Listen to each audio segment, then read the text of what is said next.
Good morning, everybody on the pit. Persevere, inspire, and triumph. Um, Doing a video today, and it may seem dark to some of you. I hope not. I've put this off for a long, long time because I wasn't really sure I wanted the whole world out there to know, but I've recently seen other videos that have inspired me to post this. So I'm going to post it, and I hope it benefits you or someone in your family who may be struggling. Um, I am a recovering addict, and I want to start by first saying I didn't wake up one morning and decide, I think a good life goal today is to become a drug addict. But that's exactly what I became. The backstory to that is it started out innocently enough, and then it progressed into something that was much more difficult and terrible than I ever imagined it would become. I destroyed my life and the lives of everybody around me and anybody that got near me.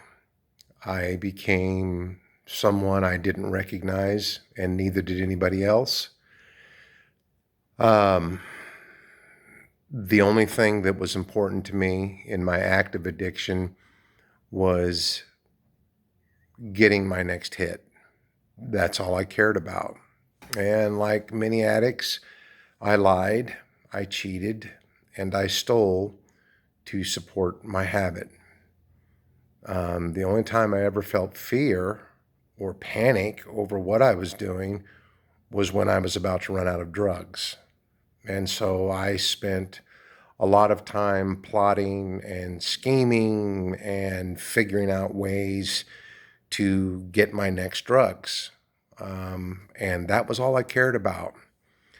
My wife would often confront me about my drug abuse, and I would just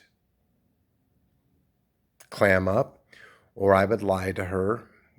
I've since told her this since I've come home from rehab, because I heard this and it's so true. She would look at me and she would say, you've got a drug problem. And I wouldn't say anything, but in my mind, I was thinking, no, I've got the drugs and you've got the problem. And truer words were never spoken. I became a problem to everybody around me, not just myself. To say I was a dumpster fire was an understatement. I spiraled down a dark abyss and did things I never thought I would ever do. Not ever. I became very reclusive and very much in denial. I basically, when I was home, lived in my room with the door shut. I ate my meals in my room. I watched TV in my room. I stayed alone. And that really wasn't because I didn't care for my family. It was because I didn't want to be confronted. I didn't want to be questioned. I didn't want anybody to see me high. And I could be alone to take my drugs and not be bothered. And that's where I went. Sadly, on a couple of occasions at least that I can remember, my children had to see me go through withdrawals inside the walls of my home. I woke up more than one morning with bruises and carpet burns and things because when you're going through withdrawals, you just are in a land of misery that your skin crawls, your body shakes, your insides are tore up, your mind is racing, you're sweating. It's just a real ugly scene. And it got so bad a couple of occasions that I wasn't able to hide that from my children. I was doing things inside the home that could have easily hurt my wife or kids, and I didn't care. All that mattered was the drugs. get the drugs, take the drugs, have the drugs, and figure out ways to get more drugs, so that I would always have a supply of drugs. Now, the thing is that towards the end of my active addiction, it wasn't even about getting high as much as it was I just didn't want to be dope sick. And so the enjoyment of the high had long since left. It was simply about maintaining a level of functionality where I could at least get up and walk, go to work on the days I didn't call in, or get to work and leave early with some made up story about why I couldn't be there. Life was not normal in any sense of the word. I didn't think normally, I didn't act normally, and I always had my radar up about where I was going to get the drugs and who I was going to get the drugs from. And so my life was just basically founded at that point on what lies I could keep going, and trying to remember which lies I had told so that I didn't get caught in the lie I had already told. And yeah, it's not a good life. April 9th of this year, I will have 2 years drug-free. And I'm not going to sit here this morning and say it's been a picnic. It is not a picnic. I still get cravings from time to time. There have been people that I have been around at work that are using, and I know they are. And see, that's the thing. When you're a drug addict, it's not a superpower, but it kind of feels like it, because you just get this sense of knowing who's got the drugs and who's using the drugs and who's on drugs. Because you're in that life, you develop this almost sixth sense of knowing when there are drugs around. And so you have to be careful to stay as far away from those situations as you possibly can. And it's not easy. Now, this isn't asking for a pat on the back. I created this mess and put my family in horrible, horrible places. There are relationships that I'm not going to say I've lost. I've given them away. In fact, anything that I no longer have because I became a drug addict, I didn't lose. We often say, well, I lost that. We didn't lose it. We gave it away. We gave it away through our drug use. And so there are some relationships that I gave away that I will never get back.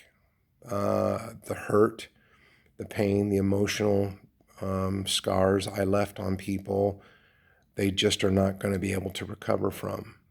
And I'm not mad at them. I'm not saying, oh, well, they're terrible people, they need to forgive me. I can't make that choice for them. I have got to stay in my lane, and they'll have to stay in their lane, whatever that may turn out to be. So I'm doing this video this morning to say that getting clean is just the first step in the journey. There is an everyday thing that you have to do in a positive forward motion to stay clean. Once the fog of the dope is cleared and your body has adjusted to living life without drugs, and your mind has lost that constant, what can I do to get drugs, thought process. Not saying that there aren't temptations. I've already said that there are. But then you've got to start doing other things to preoccupy your time, not just work, not just a job, not just family time, but you've got to do other things to focus in on living life without using. And it's hard. It is tough. I know people with multiple years, clean time, 20 years, 30 years, and they relapsed. So, when you say, well, you got almost 2 years in, yeah, that's nothing, because that wiring in the mind of a drug addict is such that life events can happen and your mind will want to pop to, I know what would take the edge off of this. Yeah, it's a trick. Your brain has taken out a contract on your body and will try to kill you if you let it. So that's the first part of this story.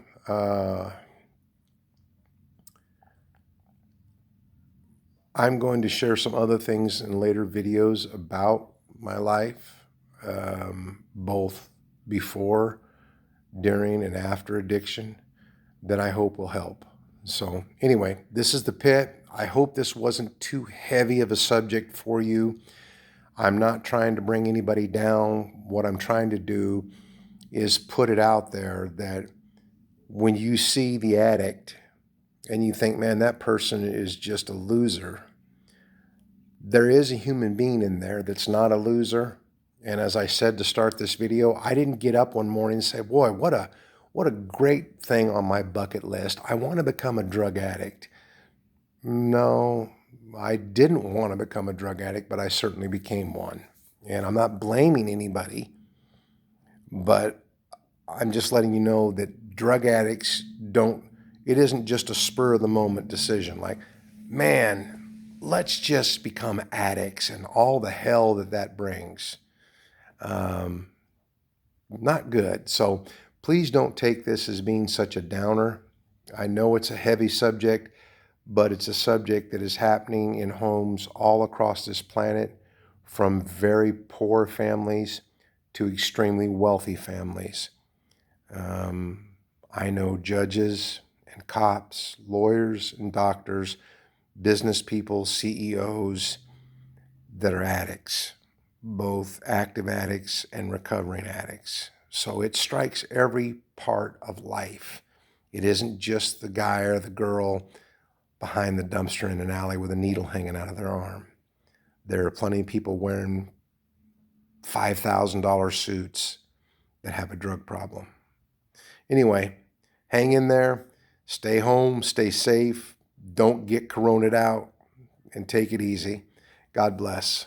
That's it for today. The Pit.